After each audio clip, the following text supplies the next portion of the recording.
Thank you for listening to the Content Magazine podcast, Conversations with Silicon Valley's Creatives. I'm Daniel Garcia, your host and the cultivator of Content Magazine, published by SV Creates. Welcome to the Content Magazine podcast. My name is David Valdespino Jr. I am the developer at Content Magazine, and today we are sitting down with Tara de la Garza, a visual artist, sculptor that works in mixed media, based in Palo Alto at Cubberley Studios as a resident artist. And she has a show coming up on November 1st at Felix Kulpa Gallery in Santa Cruz, where she will have a solo exhibition of work titled Mining the Plastocene. So thanks so much for joining us today. Very excited to talk to you. Pleasure to be here. Awesome. So you have a show coming up at Felix Kulpa, a gallery that I'm very fond of. I think they do really great sculptural work. How did that kind of come together? Had you kind of been there before? Have you kind of worked with those folks before at all? Yeah, it started with a studio visit. We have open studios a couple of times a year. That's actually coming up on the 9th of November. Yeah. And the night before, we have an event for industry folk, and the curator and also a sculptor from Felix Kulpa, Mary Tartaro, came by and saw the work and was also recommended by one of the other artists. We have a really tight group of artists there, and we mention our work to other curators, etc., which is great. It's a really great community. And so she was doing a show about recycling and plastics, and my work involves collecting my own supply of plastic and working out what to do with it. Yeah. And so she invited me to be in a group show, and kind of the subtext was, well, if you're a good person to work with, then we'll think about, having you for a solo show. I think, like a lot of people in our industry are, wary of drama. So she wanted to make sure that I was someone who was showed up for art drop-offs and pickups and all the likes, everything that kind of goes into those logistics.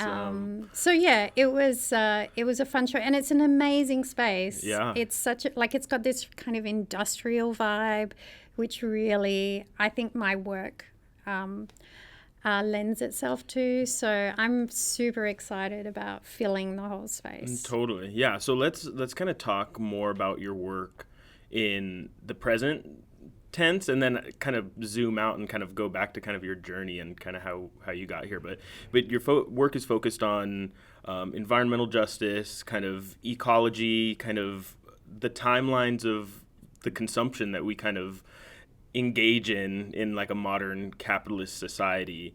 So can you just kind of give an example of what like a piece might look like, or like what kind of is going into those pieces for this upcoming show? Sure. So I think artists create problems for themselves, right? So my problem was, well, what am I going to do with all of this plastic that comes into my life? And so I started collecting it, and I was like, well, here's something I can do with the soft plastic, like the film plastic, the wrappers that produce and things like that come in. Yeah. So I started collecting that, and they're these beautiful colors, and they're semi-transparent. So I started wrapping them around these light tubes, and it came up with these beautiful colored light gels, essentially. Yeah. And I have a film background, and so, you would put a light gel on a light to change the colors. So I like that idea, and I just started overlapping them. And I also have a print background, and when you would go to the printers and you'd see the tests come in and have all these different layers on them, and I really like that aesthetic. So it's this kind of collage of these different elements on top of each other on these light tubes. Yeah. And then so I have a bunch of those, and essentially it's a line drawing, right? Yeah. So it's like a minimalist sculpture, and what can you do with that, and how far can you take that? And I started out by essentially having them as singular objects. And now, especially for this show, I'm excited about making them into more architectural shapes. And so there's going to be some cubes and some pyramids and really kind of also filling a space. It's so really nice to have, it's not just like hidden in a corner or on a wall like in a group show. So definitely. It's fun to kind of branch out. Yeah, and so I've seen previous photos from previous exhibitions with kind of those same kind of tube shapes kind of layered on top of each other, mounted to the wall, trying to paint a picture for the audience, right? But they were kind of interspersed with like the light tube, and then the next tube was like a representation of like a core sample taken from the earth in the future. Yes. So can you kind of share a little bit about that? Yeah. So the idea was like if we were an archaeologist from the future and we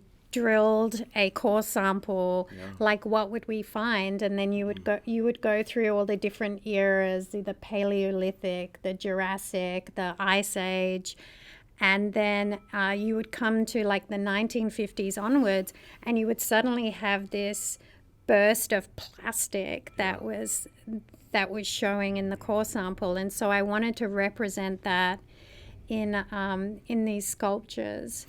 And the other kind of more daunting addition to that core sample was that it didn't end at the plastic portion, right? Like there's a bit of futurism that kind of goes into these pieces where the next piece is scalded earth for the most part, right? It's kind of like a black core sample of what might be found in that era. But also the regeneration portion afterwards, because time goes on. Absolutely. And, the earth will survive whatever we throw at it, right? It's just, will humanity survive? And that's sort of the message there, is that it's kind of up to us to determine what's going to happen next. Yeah, most definitely.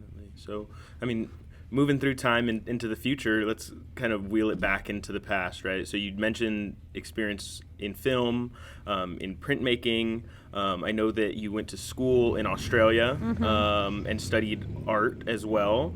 And that also kind of this emphasis on ecology and kind of environmental justice was something that happened a little bit later, right? So like art was kind of always the foundation. So can you kind of tell us about your time in studying art formally and kind of the different practices that you were pursuing at that time? Sure. So initially I actually went to a magnet theatre arts high school, so I was very much performance-based. Yeah. And then I studied film and TV, and so I was doing some filmmaking. And then I fell in love with computers, and I became a graphic designer for 10 years. And really, really loved that, like having clients, and then moving on from that to studying fine art and then being an artist was something that I found initially really difficult, because you have so many options, and what are you going to do? What is your message? What are you going to talk about? Yeah. And it was nice when people would give me a brief and I would just have to come up with something. Yeah. So, I feel like I just experimented with a whole different bunch of mediums. One of them was collage, and then taking that into large-scale collage and really thinking about the environment through that process and what's our role as humans on this planet and our connection with animals and plants. And so I started to create these collages, which were these impossible creatures. Yeah. And they became really large, and I had a couple of solo shows in New York where I was living for a while. And so I had to go big. And it was in the process of making these collage works that I came across a book.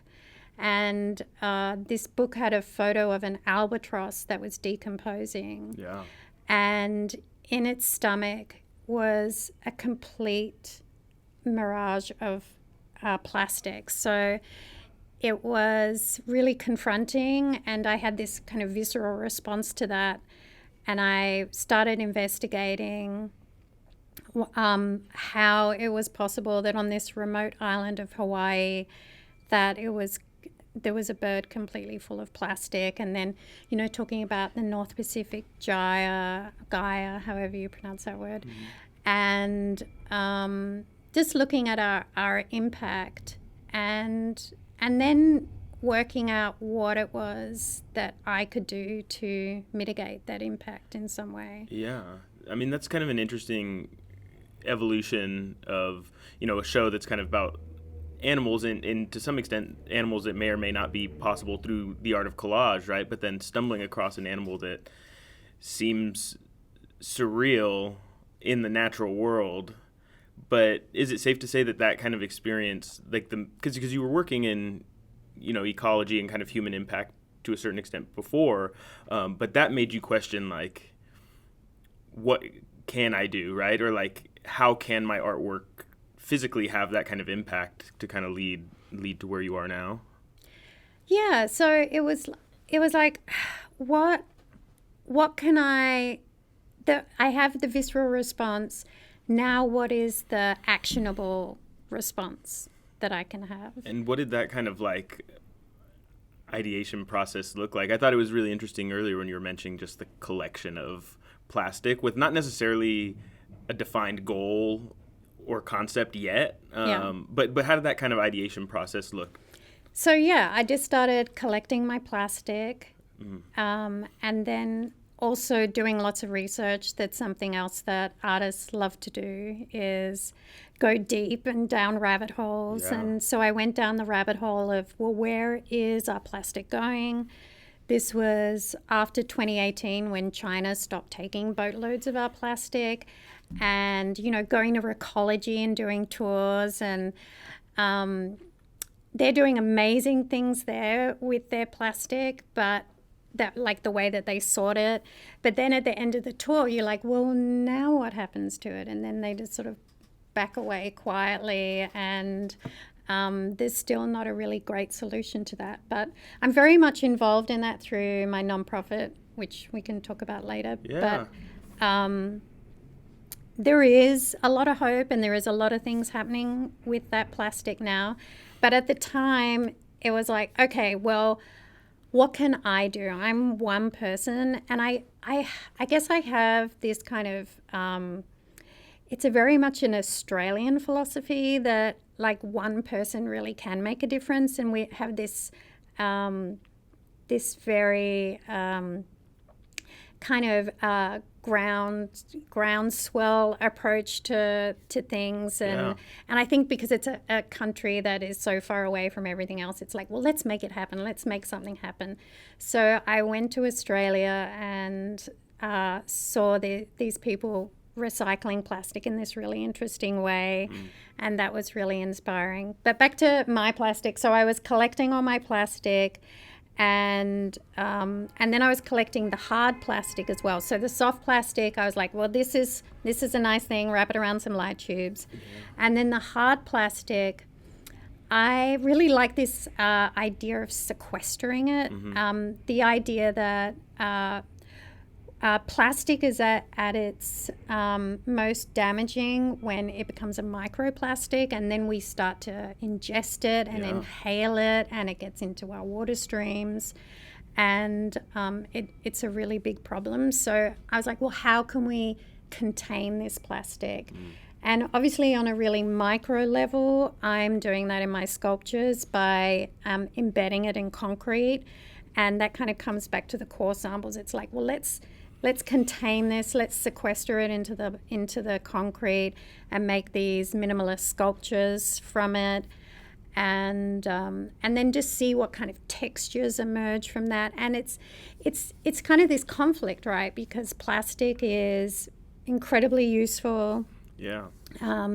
And sometimes quite beautiful, like the colors and the textures and the shapes.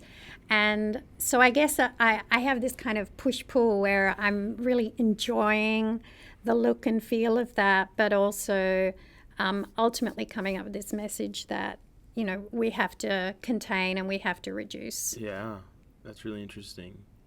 So there's kind of like the art form, but then there's also like the lifestyle of like kind of what you're doing as an environmentalist, and then kind of how those feed into each other. What do you think the importance of art as like a general theme plays in these kinds of like broader movements and like things that individuals can do to like make a change? Well, ultimately, I think that the art world is pretty small, and I can be inspiring in a way, but to how many people? That was sort of my frustration with getting a message out there, which was why I started a nonprofit. Yeah.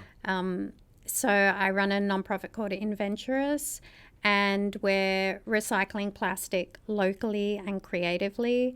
And so we're taking in the public's plastic.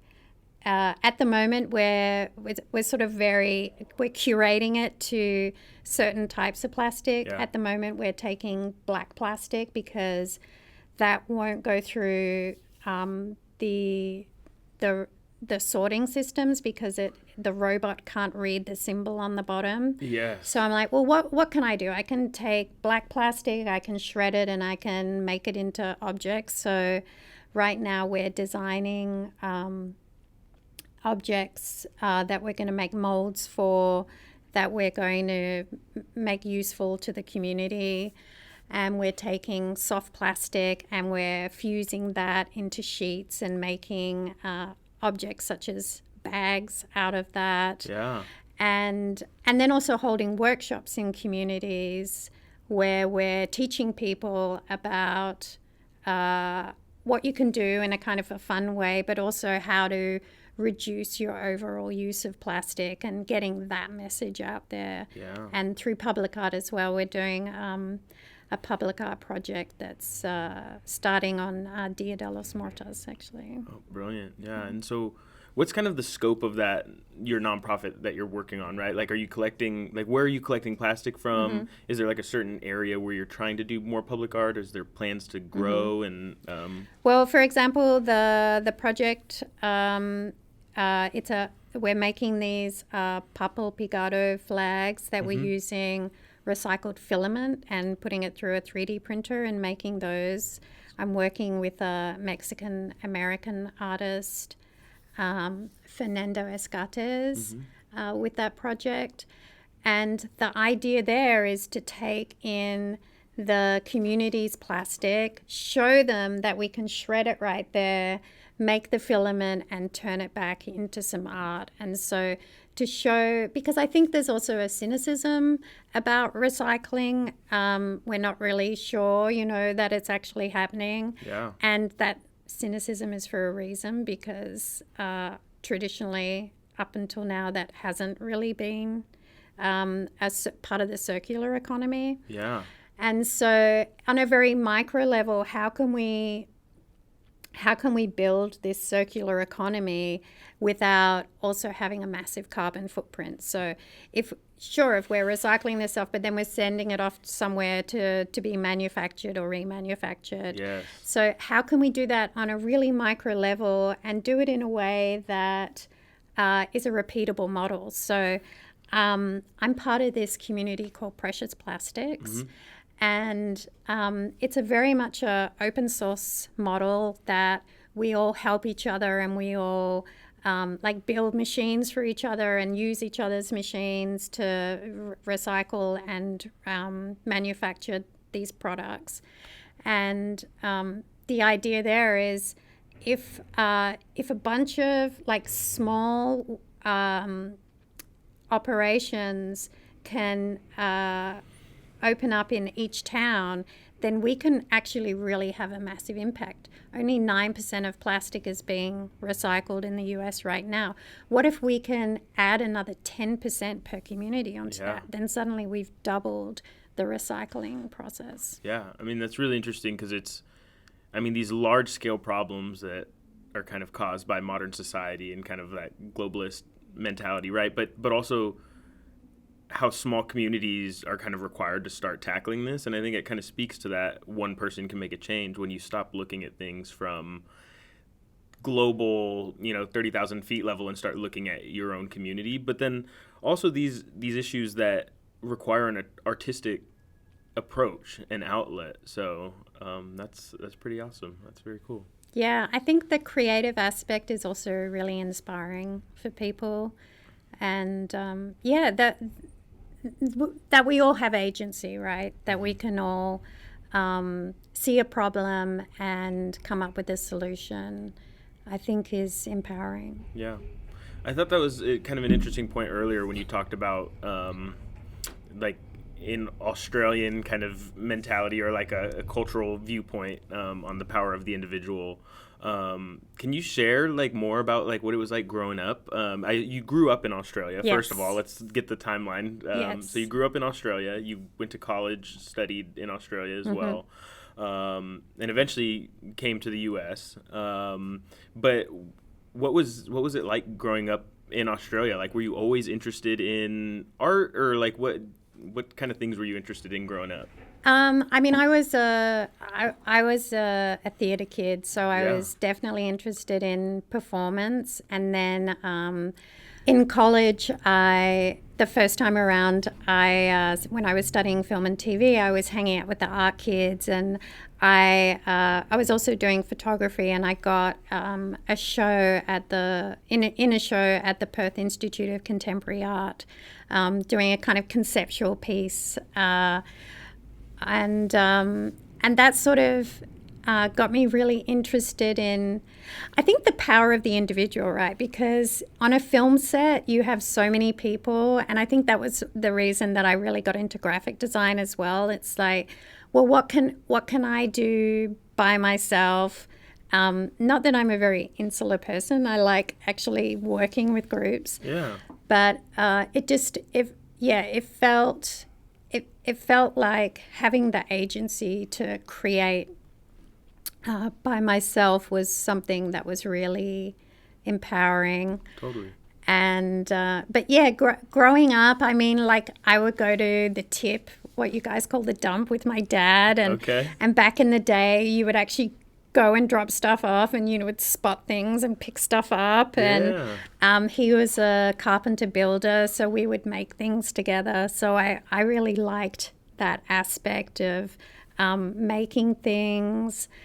And I also, back in the day, thrift store shopping was amazing. So I pretty much filled my whole wardrobe. We were pretty poor, so like it was like, well, how do I stand out as an individual? And you did that by buying secondhand clothes and 1950s dresses and fun things like that.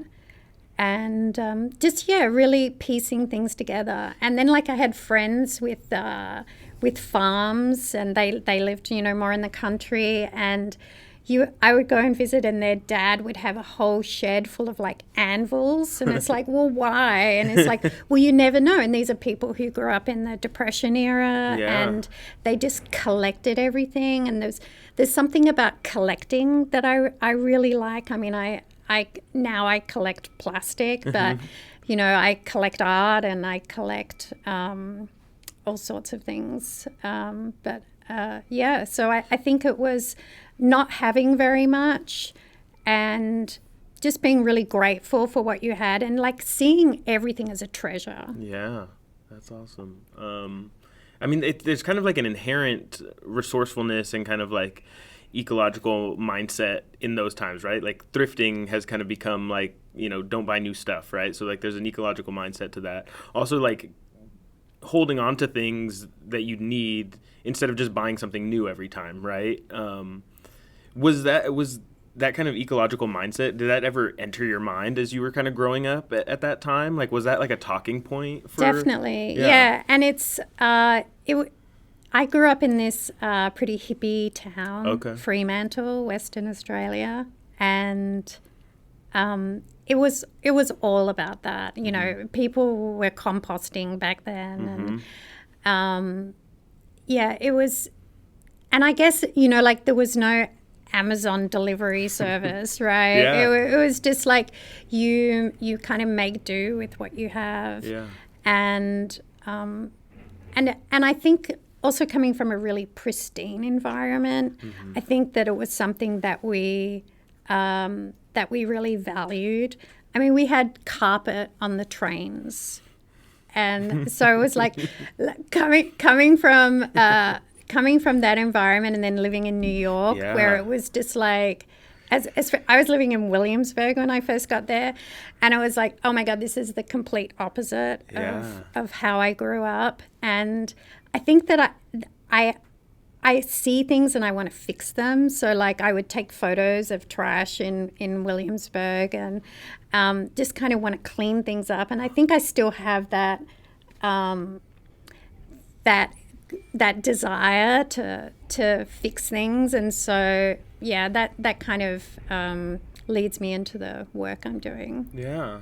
So what brought you to New York when you moved to the U.S.? What was that kind of transition like for you? So I was just traveling. Australians like to get these around the world tickets. I had sold my graphic design business and bought a round the world ticket, and I was visiting my friend in New York, and he let me stay at his apartment for a couple of months. Yeah. And then I met a guy and stayed.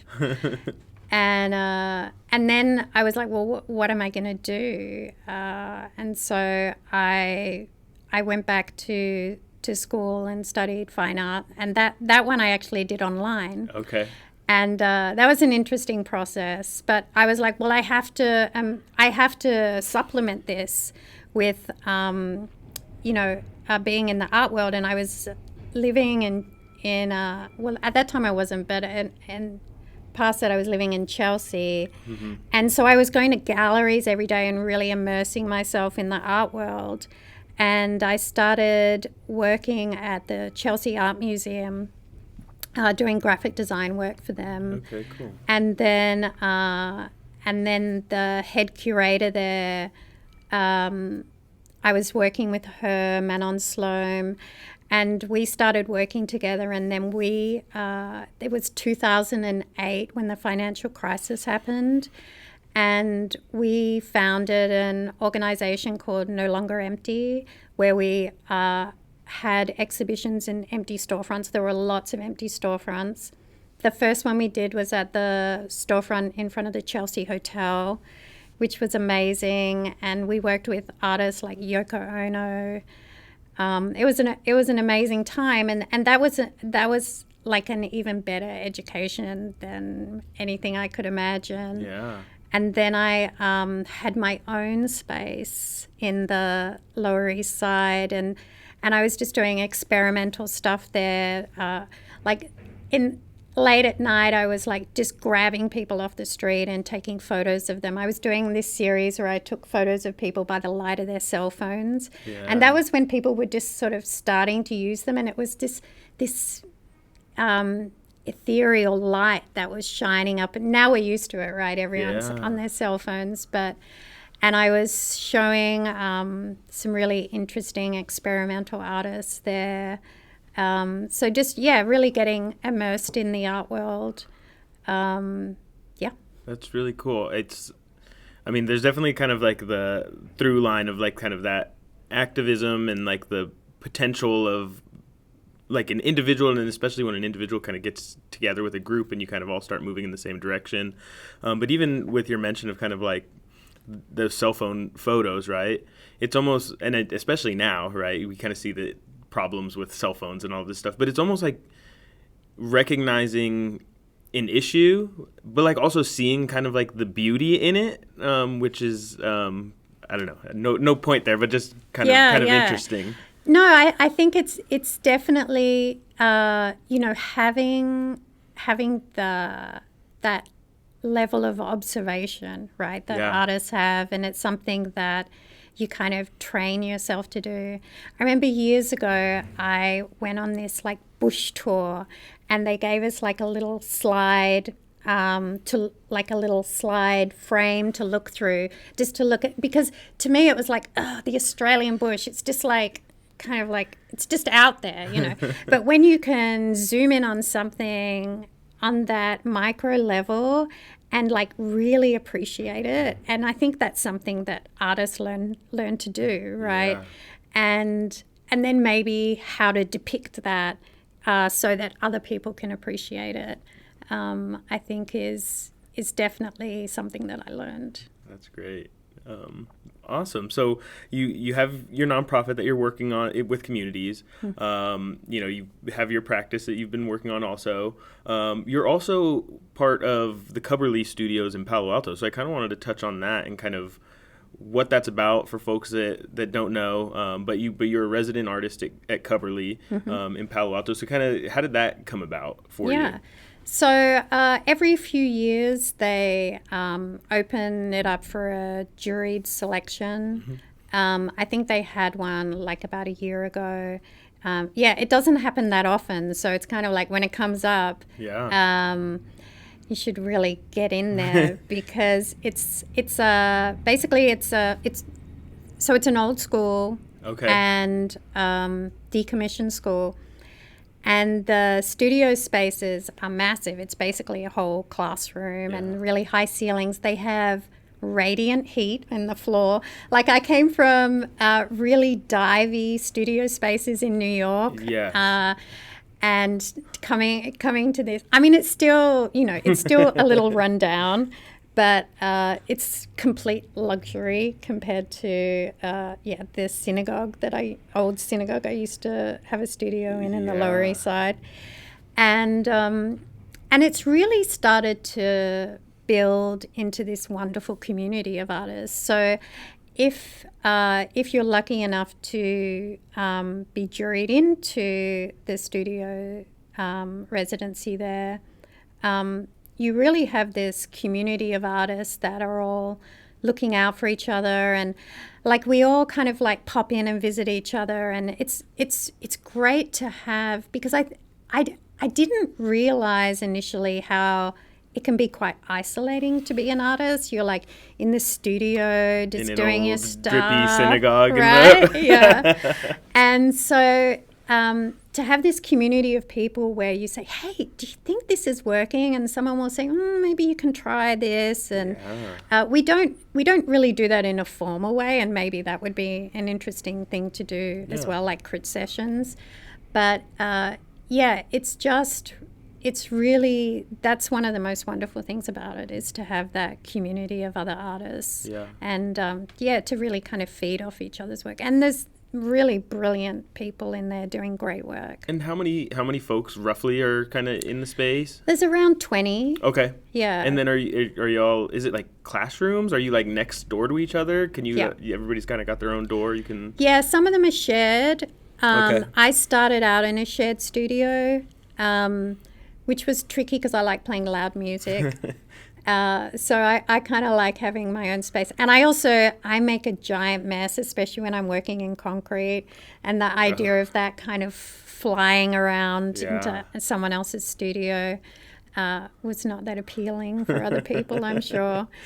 I have my own space, and you can go in there, 24/7 and just work when you want. And is there any like intended outcomes that you have based on this program? Are they truly just providing you with space, or is there like There's a community.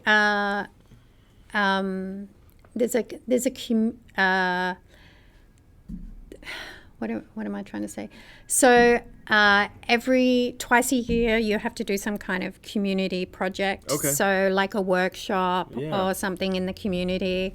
And I just kind of do that naturally because I do these make-a-thons where people come in, and so the bags that I'm making, I take straps from thrifted bags, and then you have the shell of the bag left. So the next make-a-thon I'm doing, we're going to take those shells, and people will come in and just make whatever they want out of them. And the last make-a-thon I had, so it goes from like, it's a kind of like the idea of a hackathon, let's come in, work all night.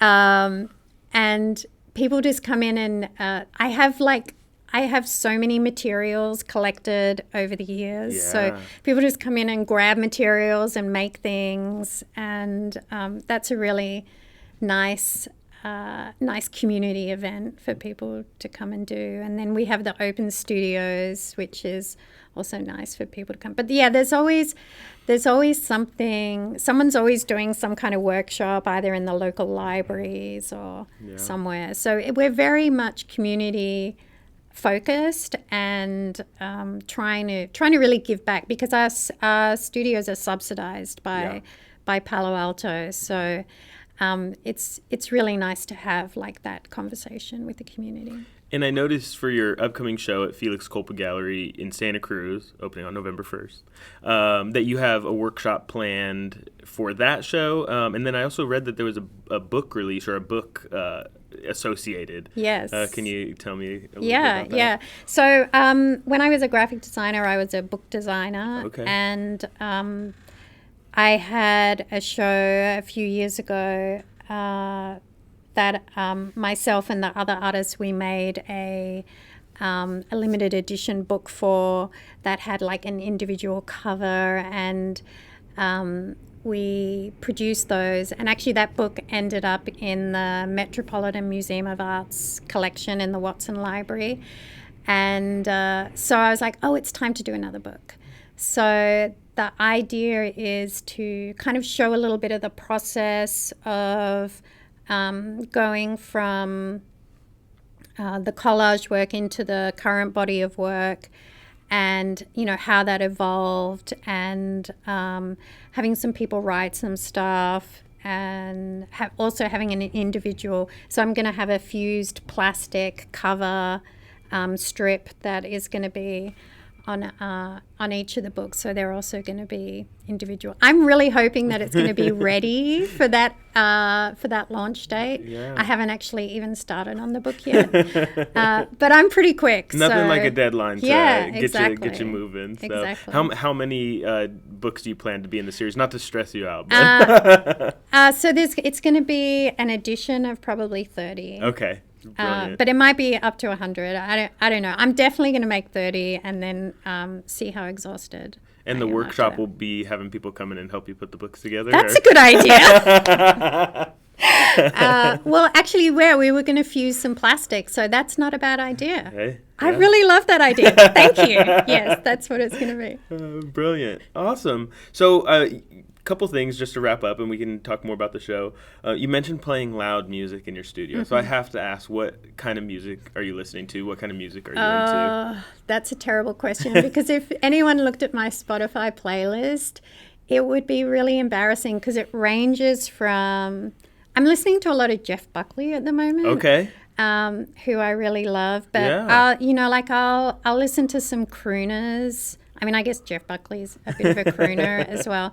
But I really like strong female vocals. Okay. Erykah Badu. Yep. My daughter, who's 13, every day on the way to school, we listen to Taylor Swift or Lana Del Rey. So they are definitely off my list, because I'm getting way too much of that. But yeah, jazz. Sometimes it depends. Like if I'm doing work on my computer, I try and not work on my computer in my studio because it's like I'm also distracted because I'm surrounded by things that I just want to play with. Yeah. But then it'll be something, more kind of lighter, jazzy stuff. And you usually kind of go like theme-wise, if you're listening to jazz, you kind of listen to jazz, or are you kind of like mixing everything all at once? Well, I do like doing like a playlist where it'll just go on and on and on and on. But I also like to hype me up. I like listening to some disco too. Awesome. Yeah. Very cool. And then one last question, because we like the personal questions also, and you mentioned your book. Are you reading anything at all lately? Have you read any books lately that have been interesting to you? I just started reading Talib Nicholas Nassib's book called Skin in the Game. Okay. And I read his last book called Black Swan, which I think I initially picked up because black swans are only in Western Australia. Yeah. And the idea about that, well, my kind of crib notes from the Black Swan was you need to put yourself in situations where you're creating opportunities. And so I took from that, go to parties. And this one, Skin in the Game, is about you can't really ask your leaders to make decisions unless they have some skin in the game, unless there's some outcome that affects them, then why are they making that decision? Interesting. And I think that's a really interesting concept. Very cool. Yeah. Well, thanks so much for sharing. You have your solo exhibition opening, Mining the Plastocene, opening November 1st at Felix Kulpa Gallery in Santa Cruz. The opening is at it's part of First Friday, isn't it? Yes. So it's part of First Friday Santa Cruz. Yep. I've got to plug that in. Always appreciate First Which Friday. is amazing. Like, what a vibrant town on a First Friday. It's going to be awesome. Yeah. So can you share with everyone where they might find more information about you, your Instagram or your website, or anywhere they can learn more about Tara? So my Instagram is the thing that's kind of the most updated. Yeah. So it's at Tara Della Garza. And my website is taradelagarza.com. I'm ridiculously easy to find through my name. Awesome. Yeah. Well, thank you so much for spending time with us, Tara. It's been great to hear from you and great to talk with you. Thank you. That was great. Thanks. Thank you for listening to the Content Magazine podcast. Follow us on social media at Content Mag. Become a member and help us to continue to tell the stories of the South Bay creatives. This episode's music is 408 by Jack Pavlina. Follow him on Spotify and also on his Instagram at Jack Pavlina Music.